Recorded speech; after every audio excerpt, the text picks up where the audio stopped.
क्रिस्त में प्यारे भाई और बहनों, आज के इस मिसा बलिदान में हम विशेष रूप से मृत सुशांत करकटार की आत्मा शांति के लिए प्रार्थना करें, जिनका देहांत 15 अगस्त को हुआ। विशेष रूप से प्रार्थना करें कि ईश्वर उन्हें अनंत शांति प्रदान करे। साथ ही साथ हम मिसेस बर्नाडीटा एक्का की आत्मा शांति के लिए प्रार्थना करें। आज उनका डेथ एनिवर्सरी है। विशेष रूप से प्रार्थना करें ईश्वर इन दोनों आत्माओं को अनंत शांति प्रदान करे। साथ ही साथ हम अपने पल्ले के सभी निवेदनों को प्रभु के सामने चढ़ाते हुए हमारे जितने भी लोग इस मिसा बलिदान में भागिक रूप से भाग नहीं ले पा रहे, उन सभी के इंटेंशनों को प्रभु के सामने रखते हुए इस मिसा बलिदान में योग रीति से भाग ले।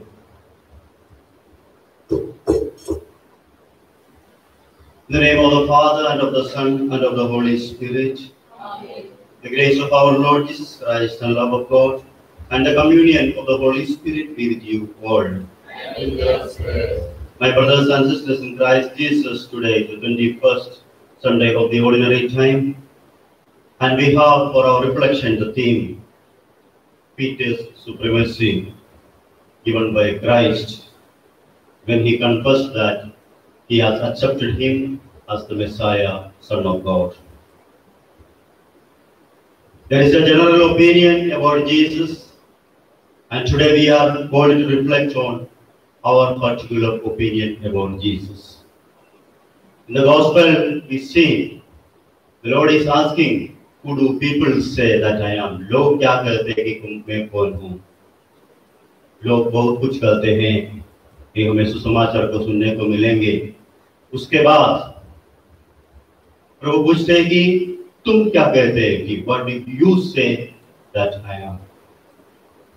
The same question the Lord is asking us, and Peter gives the answer and he receives a reward for that. Look after my church. I will build my church over you. मैं अपनी कलीसिया तुम्हारे ऊपर बनाऊंगा क्योंकि तुमने मुझे जीवन ईश्वर के पुत्र मसीहा के रूप में स्वीकारा है। My brothers and sisters, let us confess and accept the Lord as our Savior, Redeemer, and everything, and receive reward from the Lord, reward of forgiveness, reward of peace, joy, and happiness.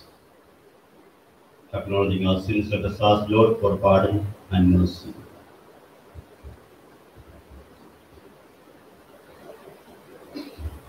I confess to Almighty God and to you, my brothers and sisters, that I have greatly sinned in my thoughts and in my words, in what I have done and in what I have failed to do, to my most grievous fault. Therefore I ask Blessed Mary, our Virgin, all the angels and saints, and you, my brothers and sisters, to pray for me to the Lord. May Almighty God have mercy on us. May He forgive us our sins and bring us to everlasting life. Amen. दानांजलि से गाना संख्या 3 में page number 1, give number 3, page number 1।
स्तुति हम करते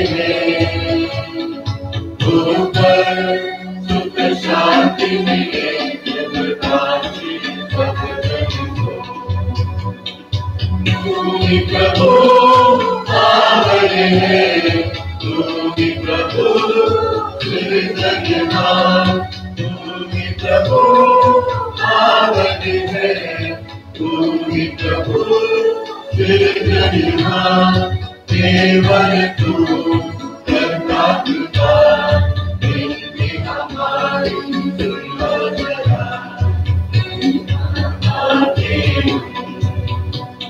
स्तुति हम करते हैं, होकर सुख शांति मिले सुखदायी सब जन को। दुनिया के पाप हरो परमेश्वर करिए कृपा, दुनिया के पाप हरो परमेश्वर करिए कृपा, शाश्वत शांति मनसा प्रभु, शिष्य तेरे हम गुरुवर तू, कनिका गावे हम, तेरी स्तुति हम करते हैं, ऊपर सुख शांति मिले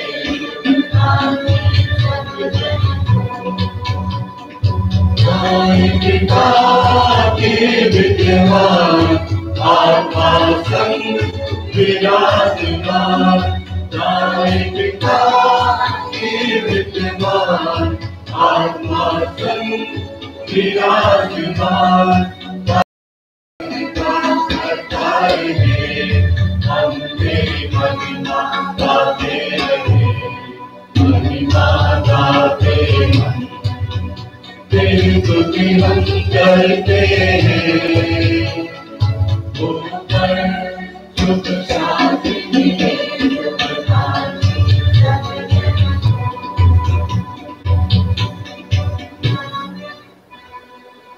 Let us pray. O God, who caused the minds of the faithful to unite in a single purpose, grant your people to love what you command and to desire what you promise, that amid the uncertainties of this world, our hearts may be fixed on that place where true gladness is found. Through our Lord Jesus Christ, your Son, who lives and reigns with you in the unity of the Holy Spirit, one God, forever and ever. Amen.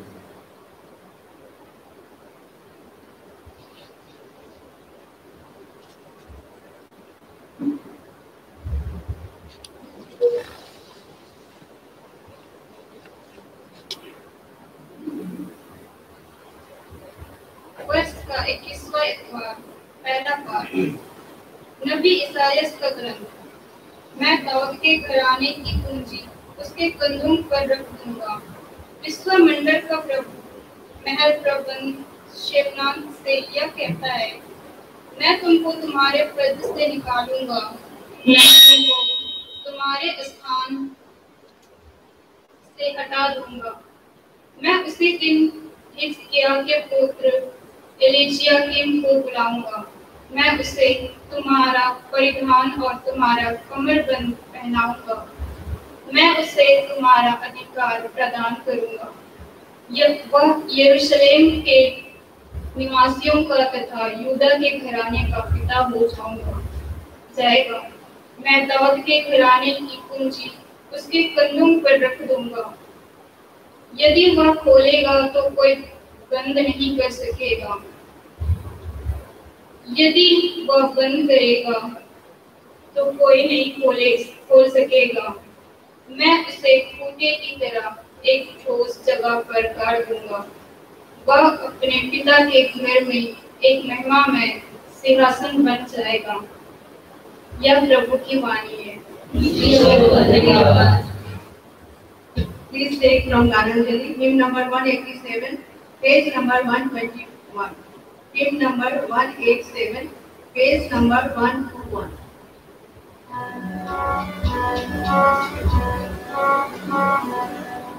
सूरज चाँद सितारे तेरा ही गुणगान, धरती पर्वत नदियाँ गाते हैं यश गान।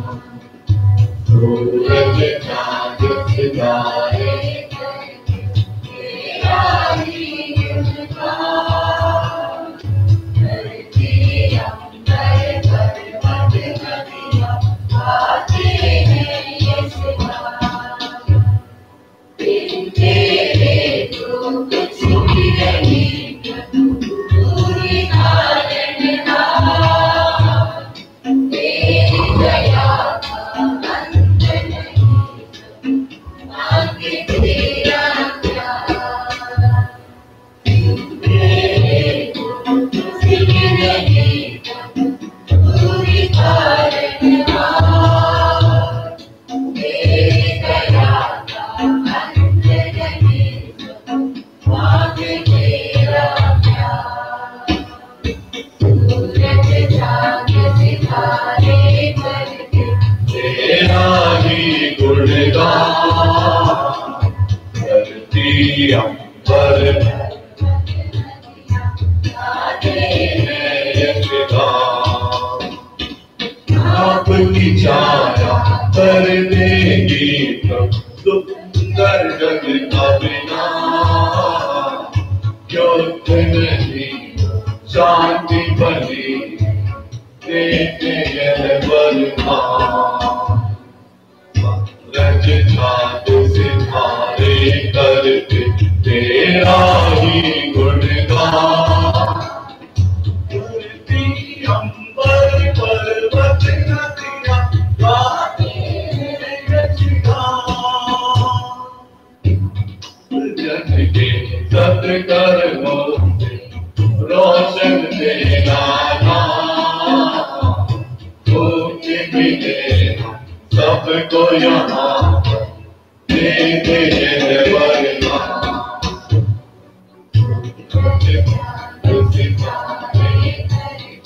तेरा ही गुणगान। धरती अंबर पर्वत नदियाँ गाते हैं यश गान।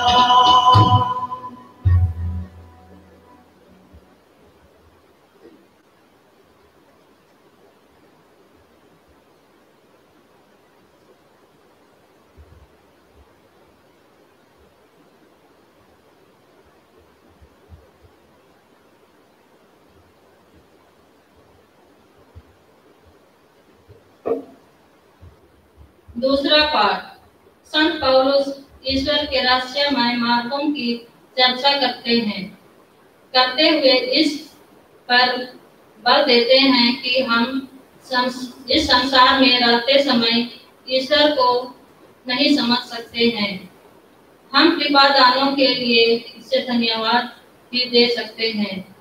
रोमियों के नाम संत पौलुस का पत्र।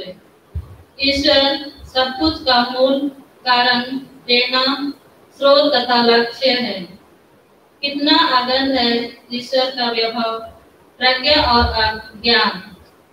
कितने दुर्भोग है उनके, उसके निर्णय कितने रहस्यमय है।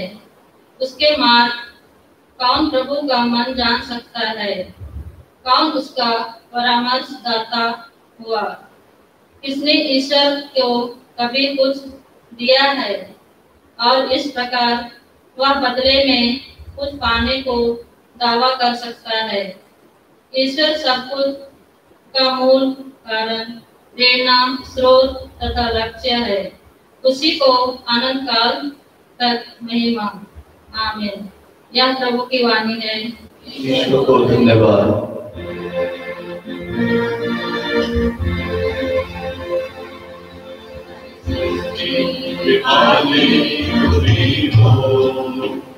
सारी सृष्टि के रक्षक तुम्ही हो। करते हैं तुमको सादर प्रणाम। गाते हैं तेरा ही गुणगान। Hallelujah, hallelujah, hallelujah.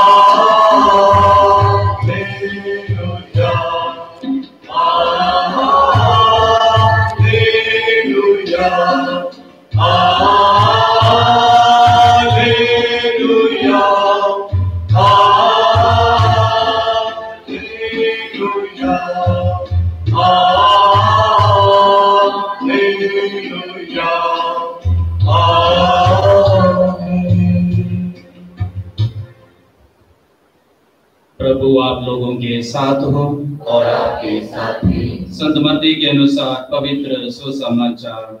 प्रभु की जय। यीशु ने कैसरिया फिलिप्पी प्रदेश पहुंचकर अपने शिष्यों से पूछा, मानव पुत्र कौन है? इसके विषय में लोग क्या कहते हैं? उन्होंने उत्तर दिया, कुछ लोग कहते हैं यूहन्ना बपतिस्मा, कुछ कहते हैं एलियस, और कुछ लोग कहते हैं यिर्मयाह अथवा नबियों में से कोई। इस पर यीशु ने कहा, और तुम क्या कहते हो कि मैं कौन हूं? सीमोन पेतरुस ने उत्तर दिया, आप मसीह हैं, आप जीवंत ईश्वर के पुत्र हैं। इस पर यीशु ने उनसे कहा, सीमोन योनस के पुत्र, तुम धन्य हो, क्योंकि किसी निरे मनुष्य ने नहीं बल्कि मेरे स्वर्गिक पिता ने तुम पर यह प्रकट किया है। मैं तुमसे कहता हूं कि तुम पेतरुस अर्थात चट्टान हो, और इस चट्टान पर मैं अपनी कलीसिया बनाऊंगा, और अधोलोक के फाटक उसके सामने टिक नहीं सकेंगे। मैं तुम्हें स्वर्ग राज की कुंजियां प्रदान करूंगा। तुम पृथ्वी पर जिसका निषेध करेंगे, स्वर्ग में भी उसका निषेध रहेगा, और पृथ्वी पर जिसकी अनुमति देंगे, स्वर्ग में भी उसकी अनुमति रहेगी। इसके बाद यीशु ने अपने शिष्यों को कड़ी चेतावनी दी कि तुम लोग किसी को भी यह न बताओ कि मैं मसीह हूं। यह प्रभु का दिव्य सुसमाचार है।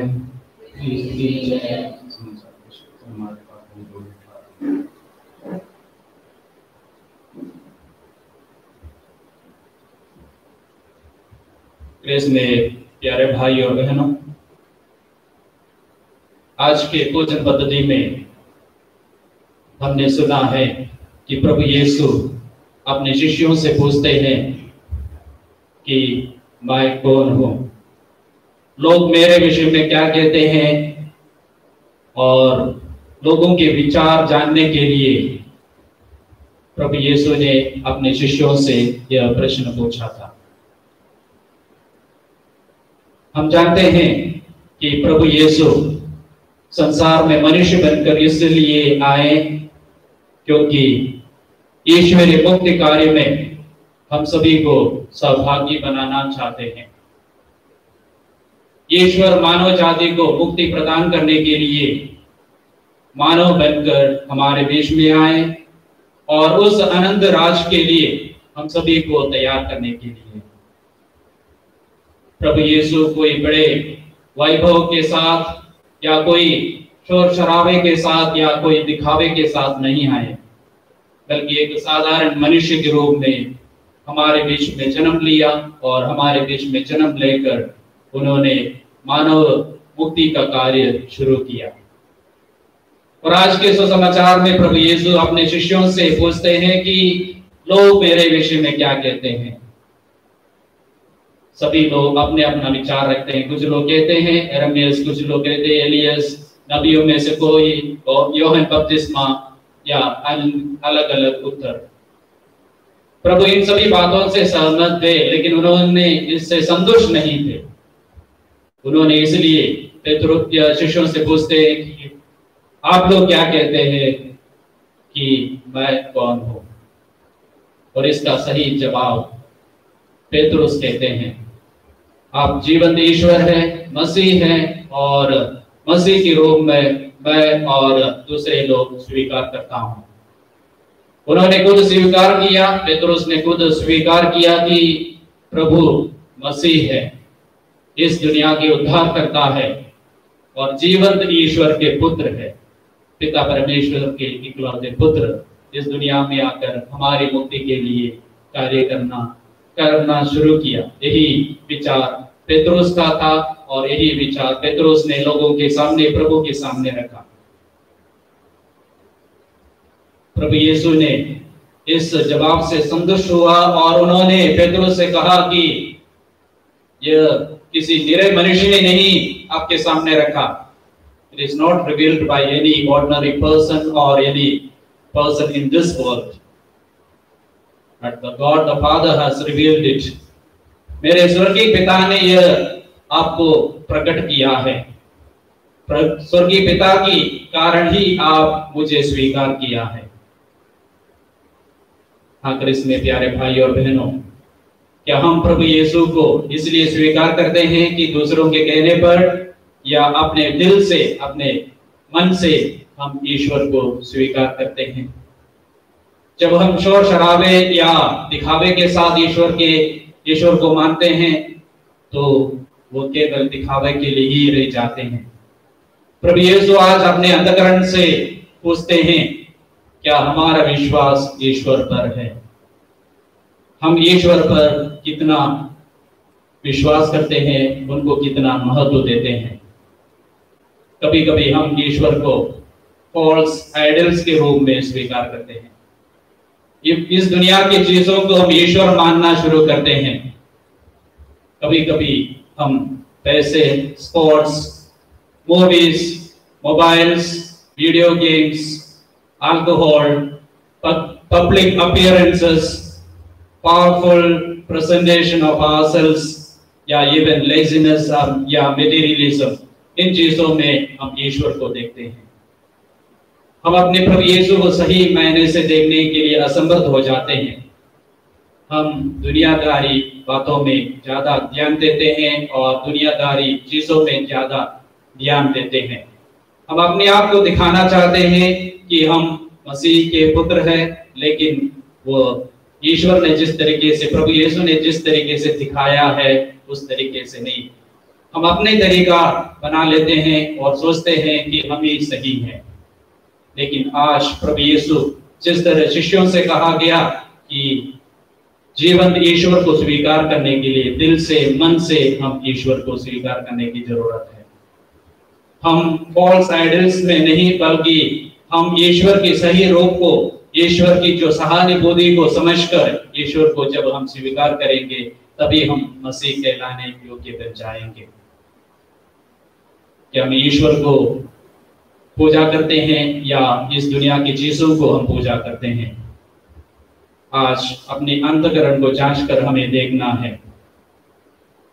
प्रभु यीशु ये भी कहा कि विश्वास ने यह तुम्हें प्रकट किया है। पेतरुस से कहा गया है कि फेथ रिवील्स हिज सन। प्रभु मसीह को आपके विश्वास, पिता परमेश्वर ने ही आपको स्वीकार करने के लिए योग्य बनाया है। हमारा विश्वास के कारण ही हम ईश्वर को देखते हैं। हमें मालूम है कि रेवलेशन और रीजन में बहुत फर्क है। रेवलेशन ईश्वर की तरफ से आते हैं, रीजन हम अपने दिमाग में सोचने लगते हैं और हम वही सही सोचने लगते हैं। लेकिन जब रेवलेशन प्रभु यीशु की ओर से, पिता परमेश्वर की ओर से हमारे बीच में आते हैं, तो सचमुच में ईश्वर हमें अपने रूप को प्रकट करते हैं और उसी रूप को हम देखने के लिए मजबूर हो जाते हैं। तो इसलिए हम ईश्वर को अपने रीजन से नहीं, बल्कि रेवलेशन से पहचानने की कोशिश करना है। और ईश्वर बार बार हमारे बीच में प्रस्तुत होते हैं। ईश्वर बार बार अपने रेवलेशन अलग अलग तरीके से हमारे सामने प्रकट करते हैं। उस प्रकटीकरण को हमें जानने की जरूरत है। आज के भोजन पद्धति में हमने ये भी सुना है कि पेत्रोस को अधिकार दिया गया है। स्वर्गराज की कुंजियां पेत्रोस को प्रदान किया है। स्वर्गराज में आने जाने के लिए लोगों को अनुमति देना या दूसरे को अनुमति देने का अधिकार प्रभु यीशु ने पेत्रोस को दिया। हमारे घर में भी हमें प्रवेश करने के लिए चाबियों की जरूरत है। जब हमारे पास चाबी है कि हम कई तरीके से अंदर प्रवेश कर पाएंगे। जब हमारे पास चाबी ही नहीं है, अगर बंद ही पड़ा है, तो हम अपना ही घर में प्रवेश नहीं कर पाएंगे। स्वर्गराज भी वही है। स्वर्गराज भी हमारे लिए तैयार किया गया है, लेकिन जब तक हम उस कुंजियों को, उस चाबी को अपने हाथ में लेने के लिए कोशिश नहीं करते हैं, तब तक हम उसमें प्रवेश नहीं कर सकते हैं। जिस तरीके से अगर चाबी नहीं है तो अपने घर में प्रवेश नहीं कर सकते, उसी तरह ईश्वर की वरदान और ईश्वर की कृपा नहीं है तो हम भी उस स्वर्ग राज में प्रवेश नहीं कर सकते हैं। ईश्वर हमारे लिए सहानुभूति दिखाते हैं, बार बार हमारे पापों को क्षमा करते हैं और हमें संस्कार प्रदान किया है। संस्कारों के माध्यम से प्रभु यीशु अपनी सहानुभूति हमारे बीच में देते हैं और अपने लिए हमारे लिए प्रभु यीशु अपना प्रेम दिखाते हैं। क्या हम संस्कारों के माध्यम से प्रभु को प्राप्त करते हैं या हम फिर वही बात हम दिखावे के लिए संस्कार ग्रहण करते हैं? ईश्वर आज हम सभी की अंतःकरण में प्रवेश करना चाहते हैं।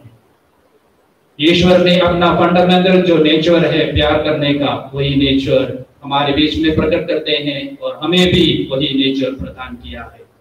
दूसरों को प्यार करो, ईश्वर को प्यार करो, संस्कारों के माध्यम से ईश्वर को अपने जीवन में अपना लो। पेत्रुस को अधिकार दिया और वही अधिकार पेत्रुस के उत्तराधिकारियों को दिया पाप क्षमा करने का।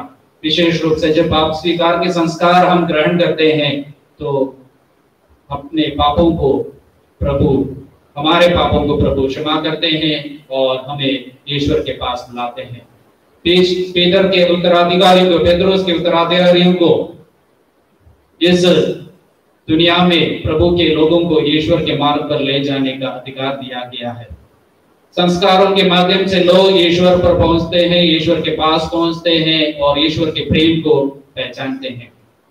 हमारे लिए विशेष रूप से 7 संस्कार दिया गया है और 7 संस्कारों को अपनी अपनी तरीके से जब हम स्वीकार करते हैं तो ईश्वर की कृपा हम पाते हैं।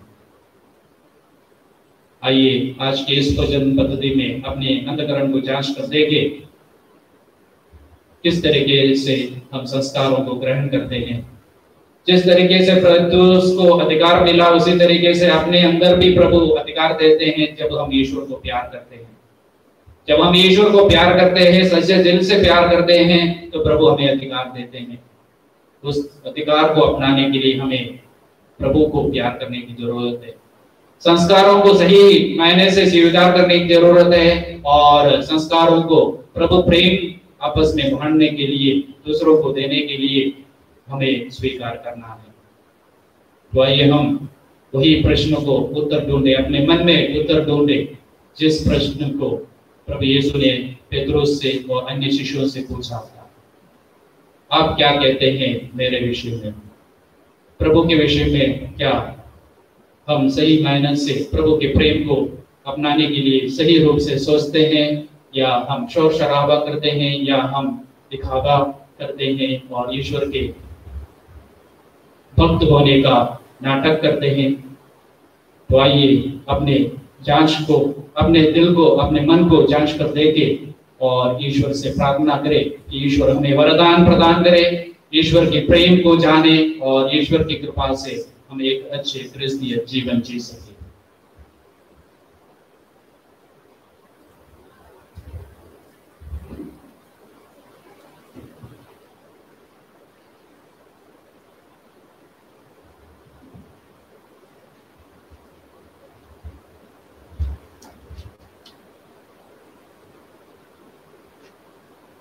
Let us profess our faith. I believe in God, the Father Almighty, creator of heaven and earth, and in Jesus Christ, his only Son, our Lord, who was conceived by the Holy Spirit, born of the Virgin Mary, suffered under Pontius Pilate, was crucified, died and was buried. He descended into hell. On the third day he rose again from the dead. He ascended into heaven, and is seated at the right hand of the Father. From there he will come to judge the living and the dead. I believe in the Holy Spirit, the Holy Catholic Church, the communion of saints, the forgiveness of sins, the resurrection of the body, and life everlasting. Amen. The acknowledgement by Peter that Jesus is the Son of God prompts Jesus to make him the rock on which the church will be built. Peter continues to enjoy the status of the head of the church. Let us now place our intentions before the Lord, saying, Lord, may your church grow. Lord, may your church grow. For the Pope, the Bishop, the clergy, and the religious, that bearing the burden of governing the church, they may be assisted by Jesus, who has founded the church by his dying and rising. We pray. Lord, may your church grow. For all the popes, starting from St. Peter, who have lived holy lives, whether officially canonized or not, that they may intercede with Jesus to obtain the necessary graces for the church to grow and flourish. We pray. Lord, may your church grow. That all falsehood and double standards may be removed from human minds, and sincerity and honesty may reign in them. We pray. Lord, may your church grow. That we may have the sincerity to acknowledge what is good in others, to appreciate the good they do, thereby encouraging each person to perform even better. We pray. Lord, may your church grow. For all of us present in this Eucharistic assembly, that encouraged by the word of God, we too may contribute our might towards the growth of the kingdom of God. We pray. Lord, may your church grow. We pray for the departed soul of Sushant Karkata evam Mrs. Bernadita Eka, that God may continue to give eternal rest and may able to enjoy the company of the Lord with all the saints and may able to enjoy the eternal bliss that was promised to them. For this, let us pray to the Lord. Lord, may your church grow. We pray for all those who are sick and afflicted. God, we know that you are our healer and our protector, especially all those who are affected by the coronavirus and all the people whom we know who are affected and who need your care and protection. We ask you to bless them and heal them so that they may be able to live a holy life. For this, let us pray to the Lord.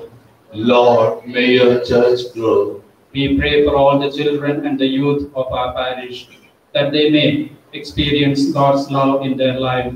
They may continue to work hard and study so that they may be able to prosper in their future life. For this, let us pray to the Lord. Lord, may your church grow. Let us present before the Lord all our personal needs.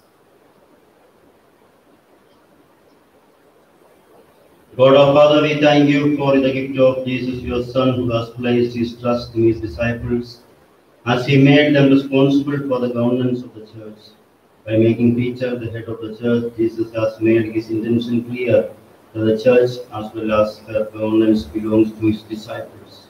Give us the grace to prove ourselves worthy. We make this prayer through Christ our Lord. Amen.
that our sacrifice may be acceptable to God, the Almighty Father. May the Lord accept the sacrifice at your hands for the praise and the glory of His name, for our good and the good of all. O Lord, who gained for yourself a people by adoption through the one sacrifice offered once for all, bestow graciously on us, we pray, the gifts of unity and peace in your church through Christ our Lord. The Lord be with you. And with your spirit, Lift up your hearts. we lift them up to the Lord. Give thanks to the Lord our God. It is truly right and just. It is truly right and just, our duty and our salvation always and everywhere to give you thanks, Lord, Holy Father, Almighty and eternal God, through Christ our Lord.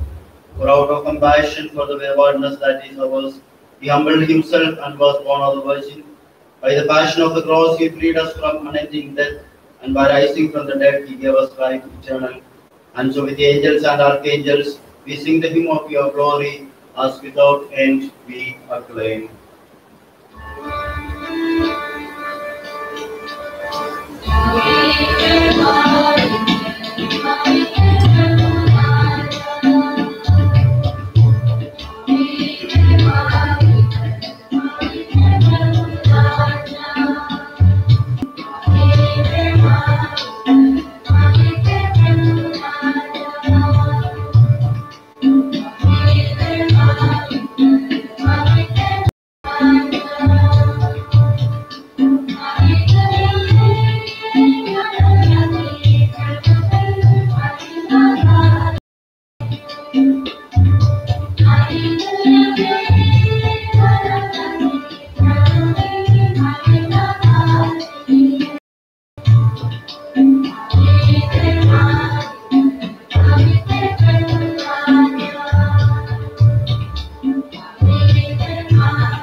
You are indeed holy, O Lord, the fount of all holiness. Make holy, therefore, these gifts, we pray, by sending down your Spirit upon them like a dewfall, so that they may become the body and blood of our Lord Jesus Christ. At the time He was betrayed and entered willingly into His passion, He took bread and giving thanks, He broke it and gave it to His disciples, saying, "Take this, all of you, and eat of it. For this is my body, which will be given up for you." Aradhana Yeshu Aradhana Aradhana Yeshu Aradhana.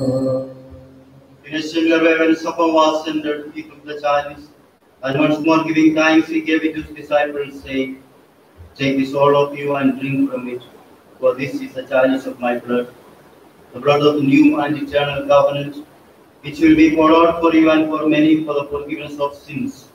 Do this in memory of me." Aradhana Yeshu Aradhana Aradhana Yeshu Aradhana. The mystery of faith.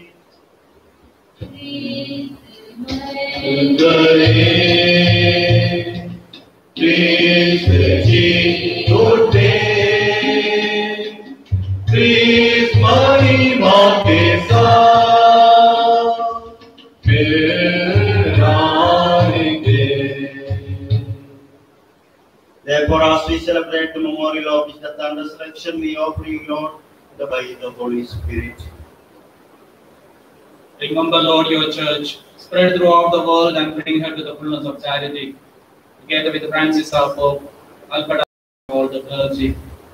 Remember also our brothers and sisters who have fallen asleep in the hope of resurrection, and all who have died in your power. Welcome them into the light of your face. Have mercy on us, Lord, we pray, that with the Blessed Virgin Mary, Mother of God, with the blessed apostles and all who praise you throughout the ages, we may merit to be heirs to eternal life, and may praise and glorify you through your Son, Jesus Christ.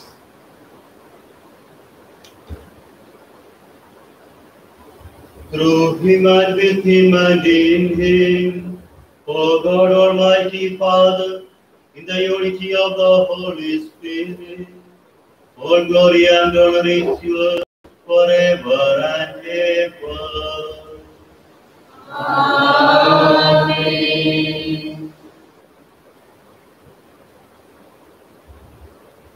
And the Saviour's command, informed by divine teaching, we dare to say, Our Father, who art in heaven, hallowed be thy name. Thy kingdom come, thy will be done, on earth as it is in heaven. Give us this day our daily bread, and forgive us our trespasses, as we forgive those who trespass against us. And let us not into temptation, but deliver us from evil. Deliver us, Lord, we pray, from every evil. Graciously grant peace in our days, that by the help of your mercy, we may be always free from sin and safe from all distress, as we await the blessed hope and the coming of our Savior, Jesus Christ. For the kingdom, the power, and the glory are yours, now and forever. Lord Jesus Christ, who said to your apostles, Peace I leave you, my peace I give you, look not on our sins, but on the faith of your church, and graciously grant her peace and unity in accordance with your will, who live and reign forever and ever. Amen. Peace of the Lord be with you always. And with your spirit. Let's offer each other the sign of peace. ईश्वर के नियम ने जो संसार के पाप हर लेता है, हम पर दया कर। ईश्वर के नियम ने जो संसार के पाप हर लेता है, हम पर दया कर। ईश्वर के नियम ने जो संसार के पाप हर लेता है, हमें शांति प्रदान कर।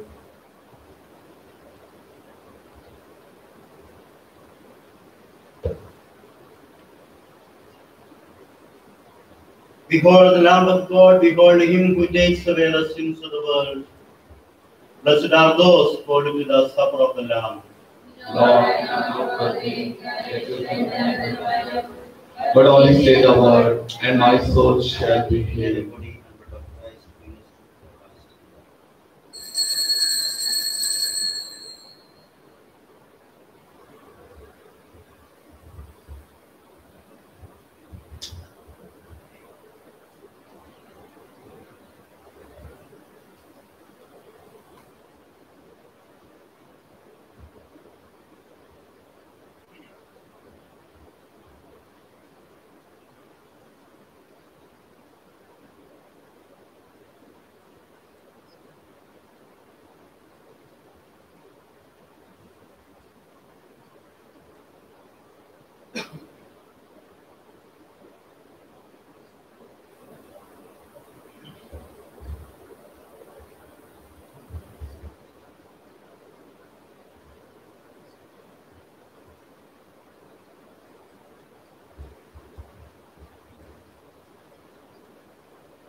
आइए हम सब एक साथ मिलकर Prayer for the control of coronavirus.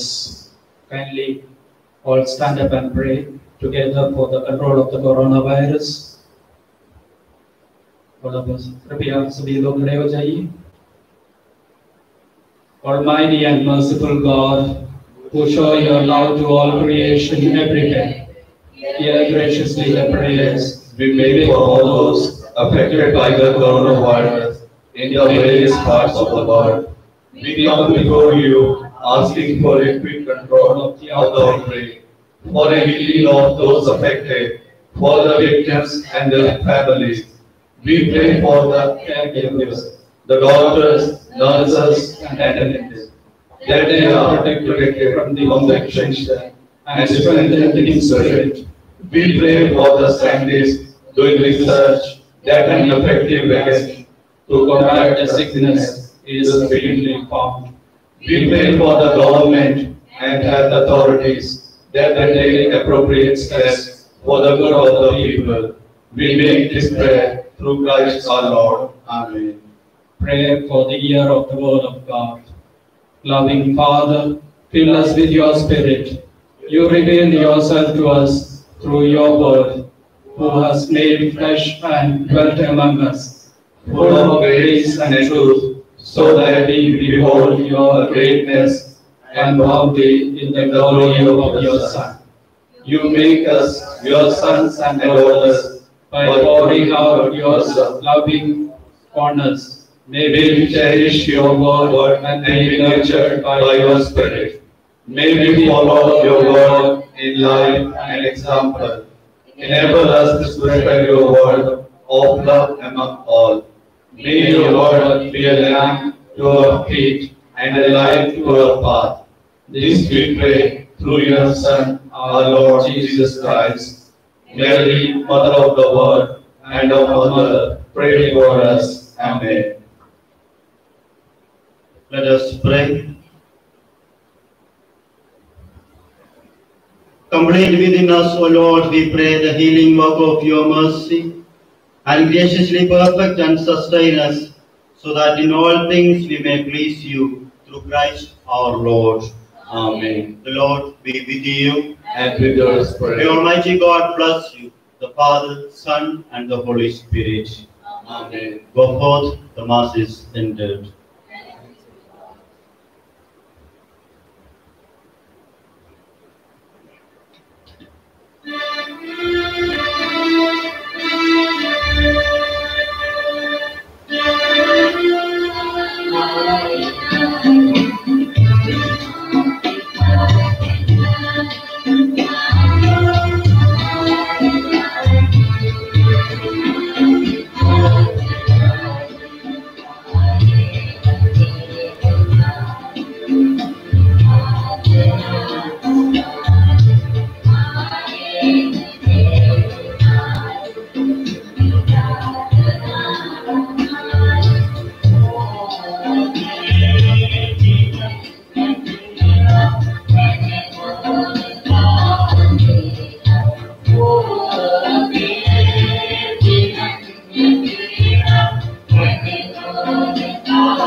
Jannah,